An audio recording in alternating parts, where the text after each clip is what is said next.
بسم الله الرحمن الرحيم نحمده ونسلم على رسوله الكريم. آج 20واں روزہ ہے اور عشرہ مغفرت آج مکمل ہو رہا ہے. اللہ رب العزت نے قرآن مجید میں فرمایا سورہ نازعات کے آخر میں كأنهم يوم يرونها لم يلبثوا إلا عشية أو ضحاها کہ ہم لوگ جب قیامت کے دن اللہ کے پاس حاضر ہوں گے تو اپنی پچھلی زندگی کو مڑ کے دیکھیں گے تو پوچھا جائے گا کہ بھائی ہاں جی کیسی زندگی گزری. ہر بندہ یہ الا عشیۃ او ضحاہا، جیسے شام آتی ہے گزر جاتی ہے یا دوپہر آتی ہے اور گزر جاتی ہے، ایسے ساری زندگی. تو یہ 20 دن ہمارے کیسے گزرے، کس طرح گزرے. من صام رمضان ایمانا و احتسابا غفر له ما تقدم من ذنبه. سب سے پہلے تو کوشش کرنی ہے کہ اچھے گزرے یا نہیں گزرے. گزرنے کے بعد احتساب کرنا ہے کہ ہاں جی جیسے گزرنے چاہیے تھے ویسے گزرے یا پھر خراب گزرے ہیں. اگر کچھ ایسی بات ہے تو یہ آخری عشرہ ایک آخری موقع ہوتا ہے. اس میں بہت سی چیزیں ایسی ہوتی ہیں کہ انسان مایوس ہو جاتا ہے. 20 دن کون سا اچھا گزرے جو آگے اچھے گزرے گے. پہلی بات تو یہ ہے کہ مایوس نہیں ہونا، ہمت کرنی ہے. دوسری بات یہ ہے کہ ایک ترتیب سے ہمت کرنی ہے. ایسا ہوتا ہے کہ انسان رینڈملی کام کرنا شروع کر دیتا ہے، یہ بھی کرنا ہے، یہ بھی کرنا ہے، یہ بھی کرنا ہے، یہ بھی کرنا ہے. ایک پہلے سے ذہن بنا ہوتا ہے، ایک فضائل سنے ہوئے ہیں، پڑھے ہوئے ہیں. تو جناب آخری عشرے میں تو بڑی محنت کرنی ہے.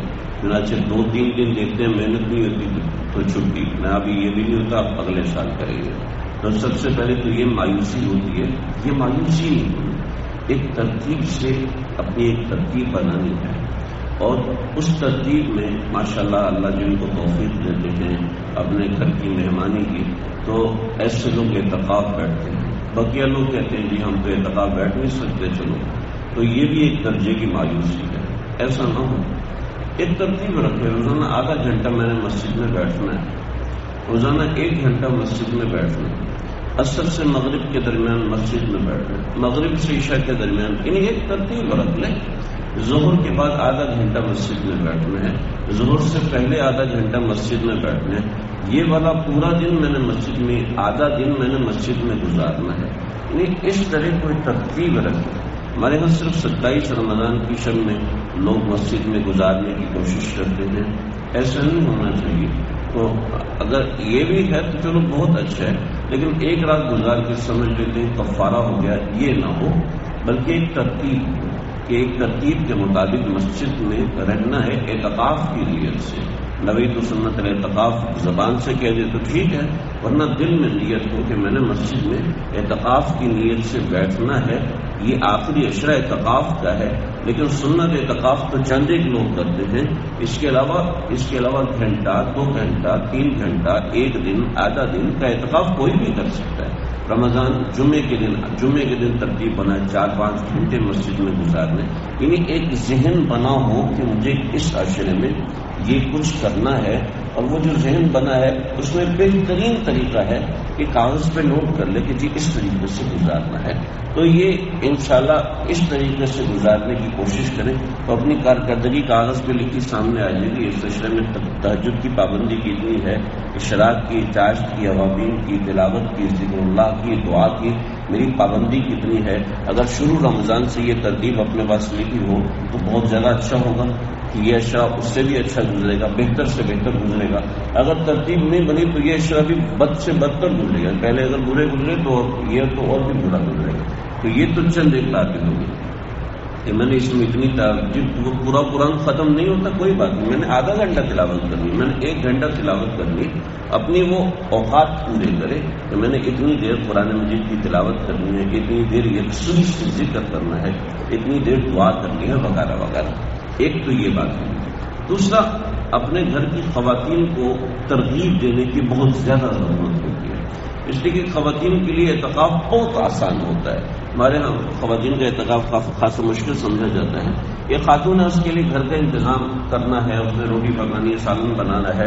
اگر وہ سنت اعتکاف کرنا چاہتی ہے اور اس کے پاس کوئی الٹرنیٹ موجود نہیں ہے، متبادل موجود نہیں ہے کہ کوئی اس کی روٹی بنا لے، کوئی اس کا کھانا بنا لے، کوئی اس کی ضرورت کی چیزیں پوری کر دے، تو نہیں ہے تو وہ اپنا جا کے کھانا بنائے، افطاری تیار کرے، دوبارہ کے اعتکاف کی نیت میں بیٹھ جائے. سنت اعتکاف میں یہ کر سکتی ہے. جو اپنی جیسی یہ ممبر محراب جتنی جگہ ہے، یعنی ایک بستر ایک مصلی بچ جاتا ہے، اتنی جگہ کی مسجد کی نیت کر لے کہ یہ گھر کی مسجد ہے اور اسی کے اندر اعتکاف کی نیت سے بیٹھے، اپنے گھر کے کام مکمل کرے، دوبارہ اعتکاف میں آ جائے. اگر سنت اعتکاف نہیں بیٹھ سکتی، زیادہ کام ہے، بچے ہیں، چھوٹے ہیں، ان کے لیے بار بار اٹھنا پڑتا ہے، تو نفل اعتکاف کی نیت اس طرح کر لیں کہ روزانہ 1 گھنٹہ میں نے اپنے حجرے میں گزارنا ہے، 2 گھنٹے جب نماز کا وقت ہے تو نماز کے وقت اس حجرے میں آ جائے. ضروری نہیں ہے کہ پردہ لگائے، ایک جگہ کو مخصوص کر لے اور اسی جگہ اعتکاف کی نیت سے بیٹھے. تو دیکھیں اچھا خاصا وقت رات کو سونے کے وقت بھی وہاں پر آ جائے. اس طریقے سے ترتیب بنائیں کہ عورتوں کے لیے تو اعتکاف اور بھی زیادہ آسان ہے مردوں کی نسبت، کہ اگر سنت اعتکاف کرے تو بہت اچھا، ورنہ نفل اعتکاف کرے تب بھی اس کے لیے بہت زیادہ سہولت ہے کہ وہ دن کا اکثر حصہ گھر میں، یعنی سارا دن تو گھر میں ہوتی ہے، کبھی کہیں ضرورت کے لیے جانا پڑتا ہے تو ٹھیک ہے، ورنہ گھر کے اندر بیٹھی ہے فارغ اوقات میں وہ اپنی گھر کی مسجد میں آ جائے، یا نماز کے اوقات میں کم از کم وہ گھر کی بنائی ہوئی مسجد میں عدد حاصل کر سکتی ہیں اور بہت اچھے سے حاصل کر سکتی ہیں. اور اس کے اندر اپنی ایک ترتیب خواتین بنائیں کہ کس طریقے سے میں نے یہ ایام گزارنے ہیں، اور پھر اس کو بھی نوٹ کرے جیسے کہ میں نے مردوں کے لیے عرض کیا.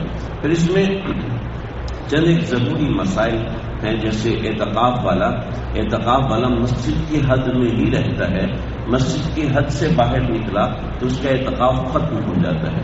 جیسے وضو کے لیے مسجد سے باہر جا سکتا ہے، اور وضو کے لیے مسجد سے باہر جا سکتا ہے لیکن کلی کے لیے مسجد سے باہر نہیں جا سکتا.